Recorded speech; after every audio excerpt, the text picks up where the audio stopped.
Before we start the video, just a quick information. If you're only interested in some parts of the video, like the banner guide, there should be a timeline in the video description, or of course the YouTube play bar down below. So just skip through, watch what you want to see. That's all. Thanks, have fun with the video. Bye. Patch notes for our December 7th patch are finally here, and there's a lot of stuff in here. This video might probably take a while, so let's just jump right into it. I'm Katsuma Gaming, let's do this. Contents. We will be getting our first forbidden unit, aka Forbidden Aqua, and together with our first forbidden character, we will also be getting our first forbidden unit. And I know a lot of people are confused. What is a forbidden unit? What is a forbidden ult? I'm going to explain it a little bit here. First, let's talk about our forbidden ultimates, our forbidden supers. What are they and what makes them special? First up, only the specific unit that unlocks the ulti can use it. So in that case, if we, for example, check here, you can see that my Halloween Aqua cannot select the forbidden ulti. Meanwhile, my forbidden Aqua can select it without any problem. So this ulti only exists for this one unit. Pretty basic, right? The forbidden super level will be raised with the character's affinity rank. So the moment your unit is affinity 50, it has the max level and you're good to go. After using the forbidden super, all characters in front position will get a special effect for a certain period of time. This is really interesting because these buffs don't work like normal buffs and are linked to a unit, but they are linked to a position, which will be explained in the next sentence. In the front if the front character has fainted in the period of the effect, the following rear character will be getting the special effect too. And the special effect of forbidden supers will be unaffected by extension of beneficial effects from some skill effects. So what does this mean? Let's say we run the upcoming team of Aqua, Arue, Yun, right? And you use your ulti. In that case, Forbidden Aqua's ulti, which is a single target physical attack, light damage ulti, deals 464% damage with 150% gauge up needed to use, and it has special effects. First up, it will give you a team tier 1 light damage bonus and will give you a buff that recovers 500 HP after each action for 14 seconds.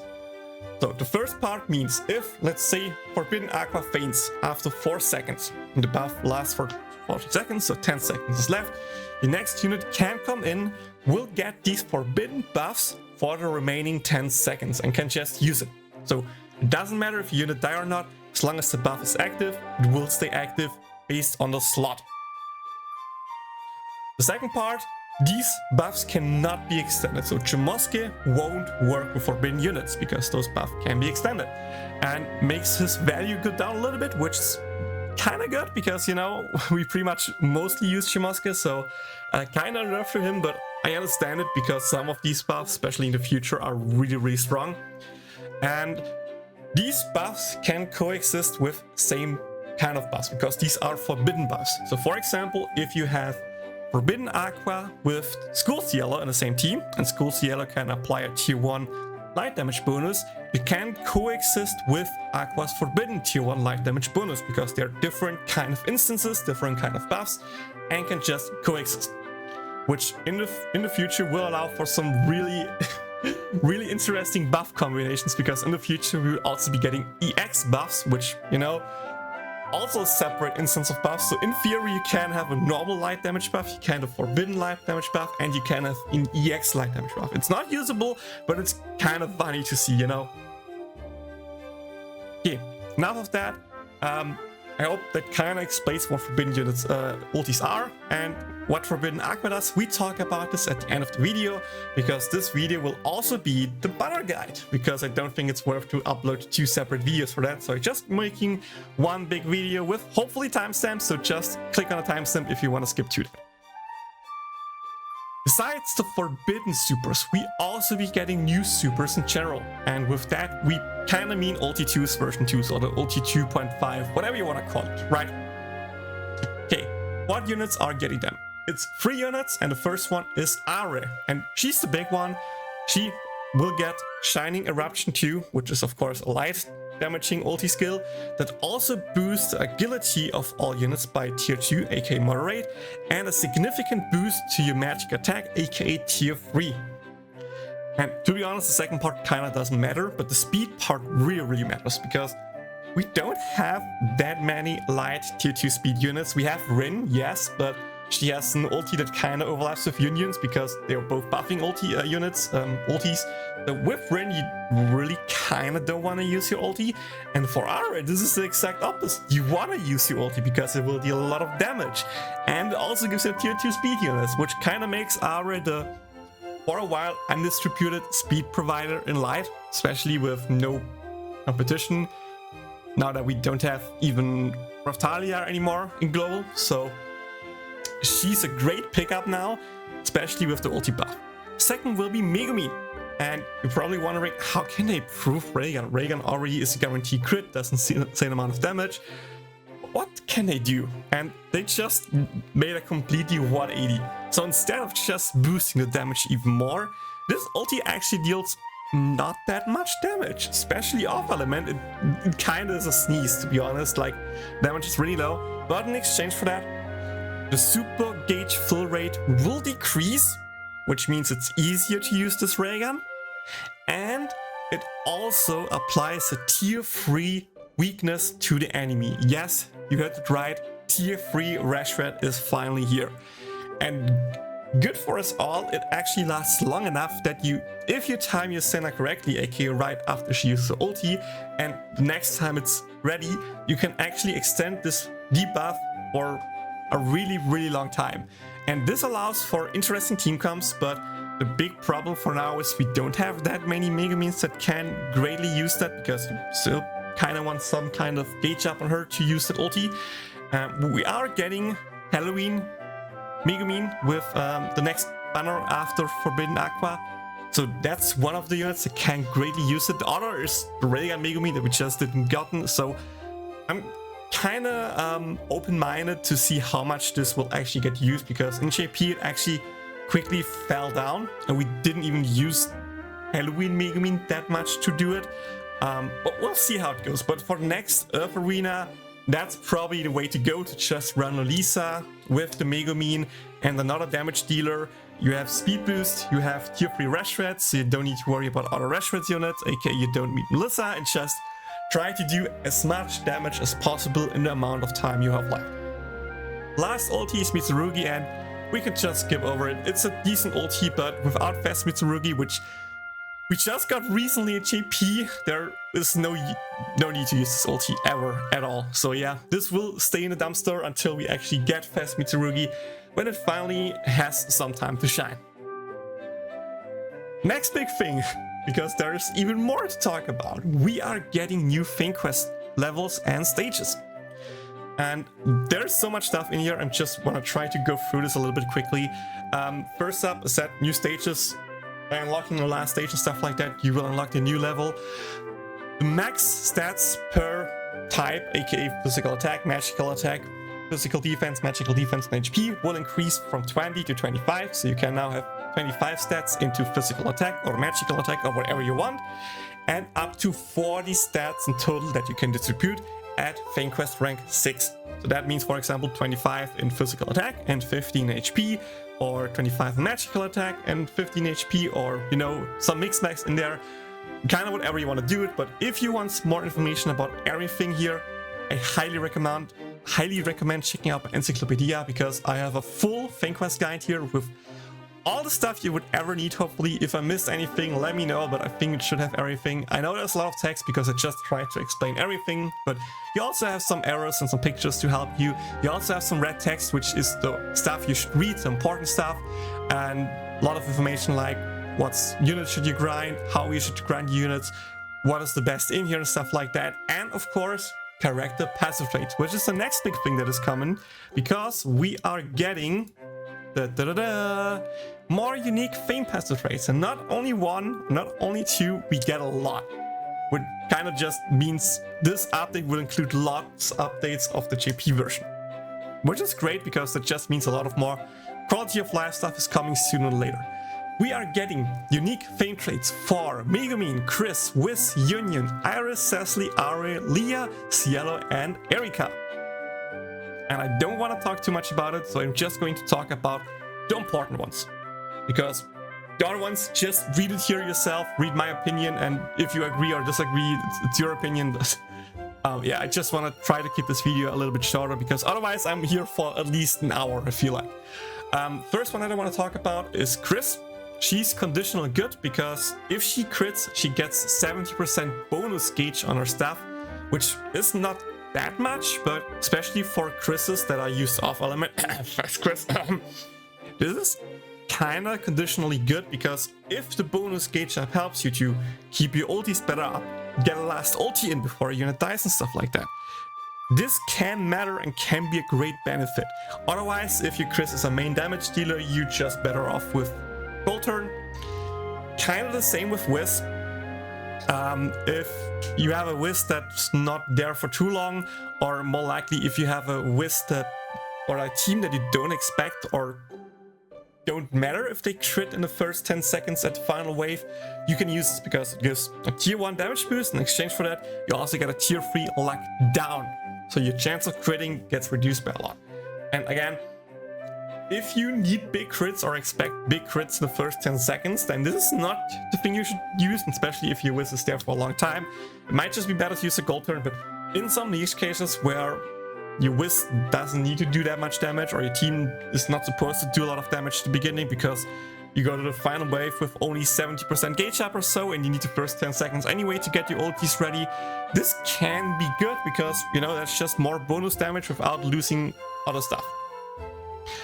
Union is really great because she gives a tier 3 gauge up to your other team members if she comes in from the back. And for example, Wind Union already is a rear unit, so that's just perfect for her to allow your other units to ult a lot more. Even Fast Union can in theory use that, especially off element. Like a tier 3 gauge up boost is just generally speaking really great to have. Unless your Union needs to be a front unit, then you're just betting off with a Gold Turn. So yeah, this is a great one. If you actually want to see it in action, I think my last Wind Arena in JP used that to great success. Check it out. It's a really cool team where I can actually use Union and Aqua, my waifu team together. Was really great. Iris I really don't like, 20% damage boost if you use Excalibur. Cecily is also kind of mad because she needs to be in the final wave with Aqua, and we just don't have any kind of element where that's the case besides maybe water, but then it's not the best team, so it doesn't matter anyway. Arue is the probably best one that we're getting together with Union. She will get a tier 3 self damage boost for 6 seconds the moment she reaches max gauge for the first time in the battle. And you can time this pretty well. So like having 90% gauge up, or have another unit that has some gauge up in there, wait for 2 turns to be ready. For example, use Rash Red to get your stuff ready, use your ulti, use your third skill, and like at least 2, maybe even all 3, like 2 skills and the ultis are buffed by a tier 3 damage. This is easy to use because you only need to time when you get your max gauge, and then you can just fire off all your damage, and you don't need to worry about any more times with Gold Terms. So in just that regard, it's easy to use. It's a great damage boost, especially for the first ulti, and if that ulti crits, dude, that's some juicy stuff we're getting there, especially with all the buffs we're having in the game right now. This is probably like one of the best. Mitsurugi and Dust are not in there yet, so we can skip over them. Last but not least should be the 3 idols, aka Leah, Cielo, and Erika. They are just mad. They kind of want to be in the final wave together as all 3, or at least 2 out of 3. And the only element where we actually have that is fire with, you know, Maid Leah and Fast Erika, where you can potentially use it as a replacement for the Gold Turns, but then this is only really great if you use Shimosuke to extend the buff, because then you have a tier 2 self damage buff for both Leah and Erika, which can be great, but especially the moment in the future when we get Ares, and Ares will be the new Masco assist, this is no longer good. But for now, if you get it, feel free to use it in Fire Arena while you can. Okay, I think this should be hopefully everything. I hope I was somewhat fast enough to go through this, that it's not kind of boring. But yeah, if you have any questions, feel free to ask or write me somewhere and I can gladly add it to the Encyclopedia if needed. We get 2 new assists. Both are kind of interesting on paper, but sadly don't see that much use. Griffin will finally be an assist speed boost unit that can see use, but then it's only for 8 seconds, and 8 seconds is rather short. You can extend it since you can't use Chamosuke, so not that good. The passive trait though is really actually good, because this is a high and low passive trait. So above 70% HP you get 5% magic attack. If you are below 50%, you lose 5% magic attack, and in between it just does nothing. But you know, we love our 70% or more HP buffs, and in a lot of arenas we can actually use it. So if you have a full magical team, this can be really good at max level. You need to have max level, and we probably won't get max level from the beginning, but if we do, there are potential to use it. Virya is a really interesting assist as well, because his active skill applies a death sentence together with a tier 3 physical attack and a tier 2 speed boost for 1 unit. So, you know, if you ever had an arena where you're like, damn, I want this unit to die at exact this moment, you could use him for that. There are use cases for him, but you just lose your assist with that, kinda, so most of the time it's not really worth, and his passive trait is kinda whatever, to be honest. I don't recommend it.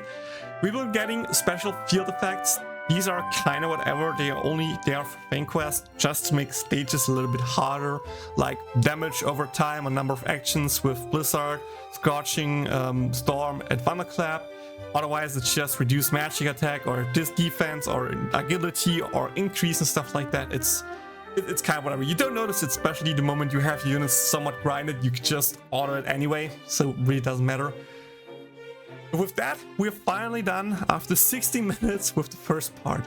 Next part is the events, and here we should hopefully a little bit quicker.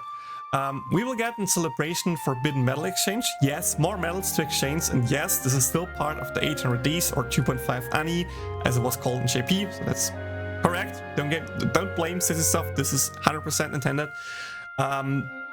With the forbidden medals, we can exchange forbidden fruits and blaze crystallites. Great rewards. If you're wondering what forbidden fruits are, this is just bond food on steroid. Like, one bond food can push a unit from like 2 to 35, 36, something like that in an instant. Like, this is great for either new units or new players who don't have many units max, or, you know, just as the final boost that you need to upgrade your last unit to the max affinity. So, if you are a new player, use them, don't feel bad.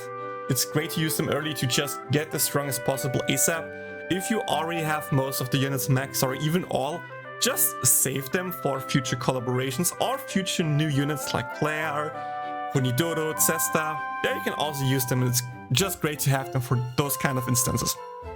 First story event that we're getting is a fight in this new Anthem Assassin. So this will be the warfare for our Forbidden, Aqua and Halloween Arue banner. And it will be a welfare Halloween union, which is great because this unlocks the Life 2D model for everyone who doesn't have this union. Great to have. Then we get triple EXP for main free event in famequest and double drops for free quest. Not the good one, but look at the duration. It only lasts like 10 days. Why? Because there's something else coming. Something great. Stay tuned. We will have panel missions and logging bonuses. I will talk about them later. Second event will be Pumpkin Pillar Attack, Sweet Spices, where we actually get Halloween Kamiko. But no, she doesn't have to watch the team passive trait. Really sad, so she doesn't do much for me. But at least I finally have Cat Comical Life 2D avatar in my collection. And there it is. Main quest normal had double treasure drop and Fame quest half stamina. My recommendation here is for the first week, or first 1.5 week, kind of from Friday till the end of the next arena, grind your light units. Only your light main and sub units. Grind everything for Forbidden Aqua, for Arue and Union that you need. Make these units as strong as they are, potentially grind for the Arue Fame Passive Trait, and after that, stop. Only use your stamina that is leftovers, save your auto stamina until this drops, and yes, this will start on a Monday, so for the second arena you might be a little bit in disadvantage early, but if you have the time to especially grind on Monday and Tuesday, this is just the best thing you can do, because at that point you can start to hard grind for the current arena, then after that for the next arena, and if you still have leftover time and stamina, then you can just start to upgrade all the units you already started to grind, or you haven't even started to grind, to max fame stats. So yeah, mark this in your calendar. This is great. We will get more panel missions. They are not out yet what's in there, but we can kind of expect it just more as the first one. And now we are already at recruit, so only 3 minutes. Cool. First banner will be, of course, Forbidden Adventure Festival Trick or Treat of the Mysterious Night Recruit, aka Forbidden plus Halloween Part 1, with Forbidden Aqua and Arue. Again, at the end, I will make the banner guide for those. 2K multis, 1 guaranteed 4-star multi. This is the best one here, okay? Yeah. Forbidden Infinite Recruits. You might be wondering, what did he mean with infinite? And they literally mean infinite. Well, kinda. So, this is just, you do a multi, after the multi you will get a chest. And this chest can be either another round, or an empty chip 8, aka you will get another multi, or just empty. And the moment you get empty chest that stays empty, your pulse session is over. And yes, this seems like RNG, and it kinda is, but it's pretty much guaranteed that you at least get like 100 or 120 pulls for free, which is, you know, great. The 4-star rates are not that great in there, but in theory you can get Forbidden Aqua out of there. There's a chance, guys. There's a chance for that. And otherwise, it's still a lot of free shots. And if you get lucky, you can get 160 pulls, 180 pulls, 200, 220, 240.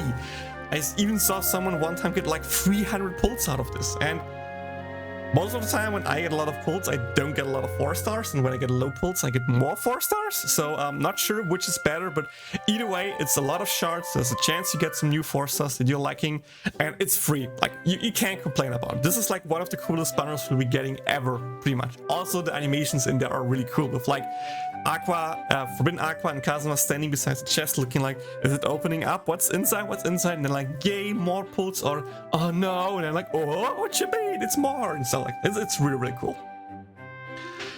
And here is a part for you small spenders slash whales out there. We will getting special character selection recruit part 1, and this debated me at first because I was like, oh cool, you just get a selection ticket and can choose one of those, but I'm not really sure if it's like that. I think this is just a multi with like these included, or you choose a character, like you choose, for example, let's say Kazuma, and then you just pull Kazumas, and in that pool there's the Kazuma stage for 2, for example. I'm not 100% sure, but there are some great units in there that you can potentially try to grab. So not only do we get School Rin and Cielo now, which, you know, are great alternatives if you don't get Arue, for example, or Aqua. Stage for 2, aka Singer, aka Ball Kazuma, Wind Rashford unit, great to have. Christmas Megumin, great to have if you miss her.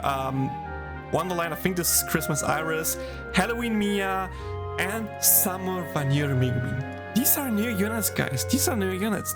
Them including in here is actually pretty good.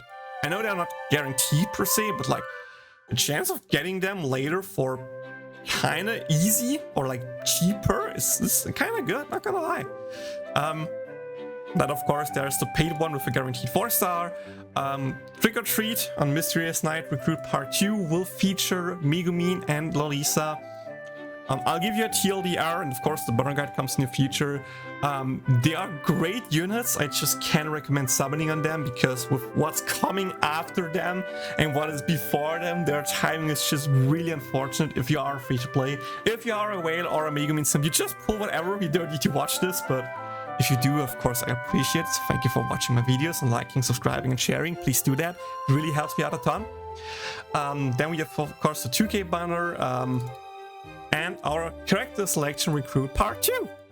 This time we have Valentine's comic in there, so yes, you have a chance to grab your rear comico with the dark damage boost there.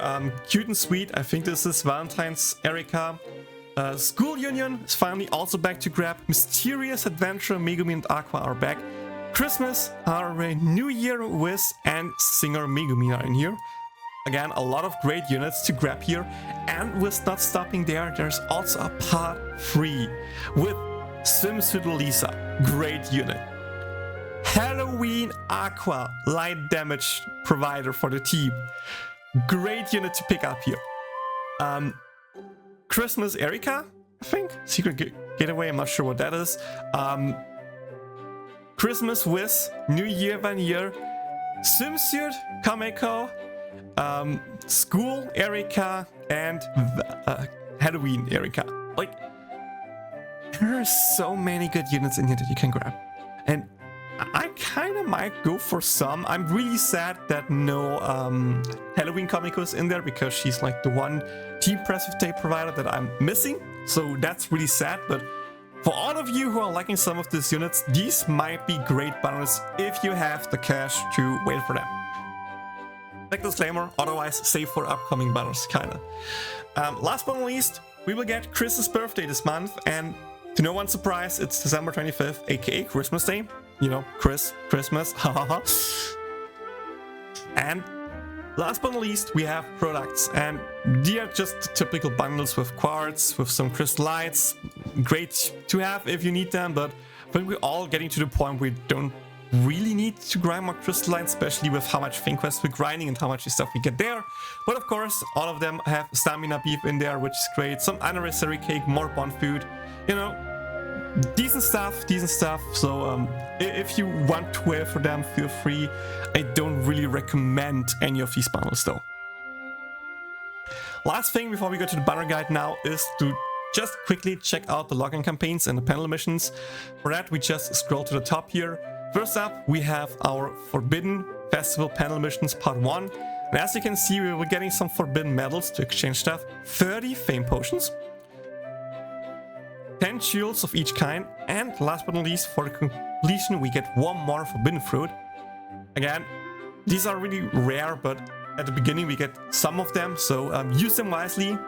Like, use them here wisely, because the first login bonus will actually give us 2 forbidden fruits, and not only that, we will also get a third login campaign for 40 days that will give us a Cheerily selection ticket that sadly doesn't contain any dungeon Cheerilis.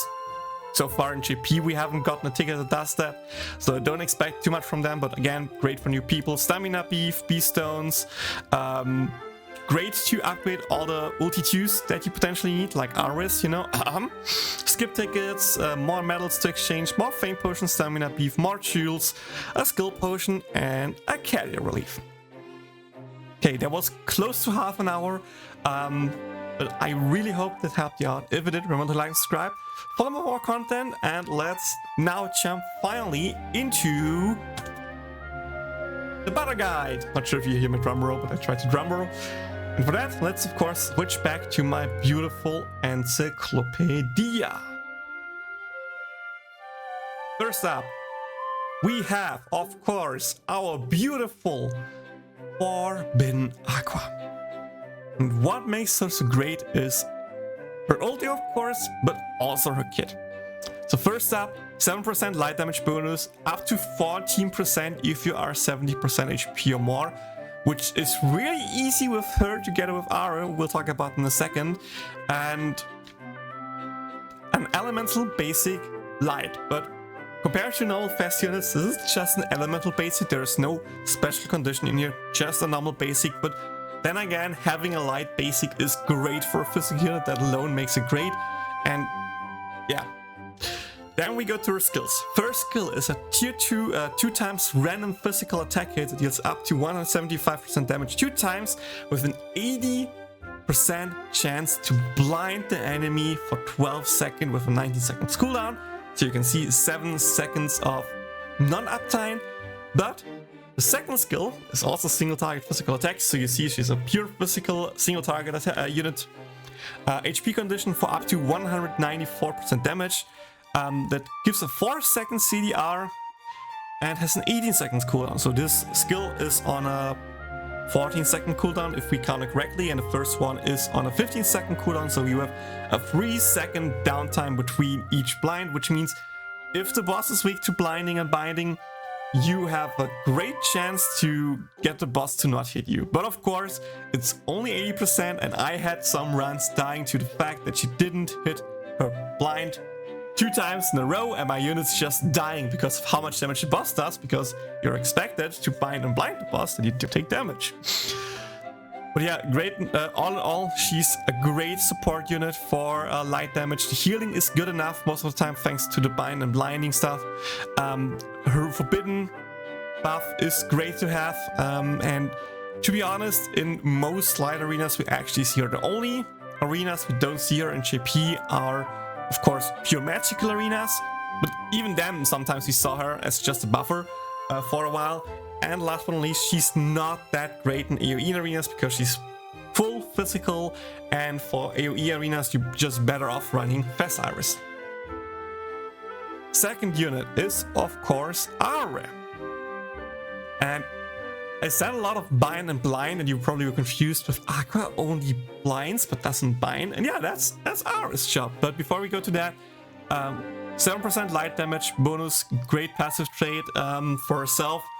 Keep in mind, you can use other units, like for example this Arue here as a passive unit for her, together with like another magic attack Arue, so like one of those here works great with her. These are like probably her 2 best subs that you can use. And lightning damage basic, nothing too crazy here, light damage basic, sorry. And her skills are not a random hit. This is of course magic attack with 185% damage times 2, with a medium chance to bind the enemy for 5 seconds and a 21-second cooldown. So yes, the binding is not that long. I'm not even sure if the 5 seconds here is correct or if that is a typo. I will check that out later and potentially fix it before the video is live. 21-second cooldown. It's kind of long, but it's not too bad. Second skill HP condition to up to 173% magical attack damage. That gives your party a 10% gauge up boost. And with that team already has gauge up, even though it's kind of small. It has some CDR. Keep in mind, Fast Union also has some CDR, so that even makes the cooldowns even lower. And Rash Red, we have a buffer with Union, we have another buffer with Aqua, and we have Arue for the speed boost, damage boost. This team has all you need. So if you have Forbidden, if you have Fast Union, I highly recommend summoning for these 2 units, because they are just so great together. I don't know what else to say. This is a must pull banner in my opinion. It's not the Aqua sim speaking out here. This is just my personal opinion on these units. And I really think you should grab them if possible. For that, I haven't, I think, updated the global tier list yet to, sorry, global rank overview is it, to include the new units. This is probably something I try to do tomorrow or so. We'll see, maybe even on stream. So yeah, they are not in there yet, but I'm pretty sure they would both at least be in the meta units on Element Team. Don't think they're higher because I don't see them having that much off element use. I don't even think at all. But with Aqua coming out, maybe I actually move Iris down a little bit, we'll see. But yeah, they are great units that should belong in that tier, 100%. But yeah, that's not really all for the video. I hope this answered all your questions. TLDR here at the end. Forbidden ultis, famequest ranks, it's getting up there, new ulti 2s, new fame passives, unit passives. We were getting great Forbidden banner, we are getting a good Halloween banner, but you should sadly skip it, I think, because of what's coming afterwards. We get some cool rerun banners to grab some missing units if you have them, some good login campaigns for Forbidden Fruits and Forbidden Metal Exchange with some great stuff in there. And last but not least, some more whale packs if you want a whale. But yeah, that's it. I hope you enjoyed it. See you all in the next one. Bye bye. だから一緒に行きましょういつもありがとうもしやだって言うなら無理やり連れ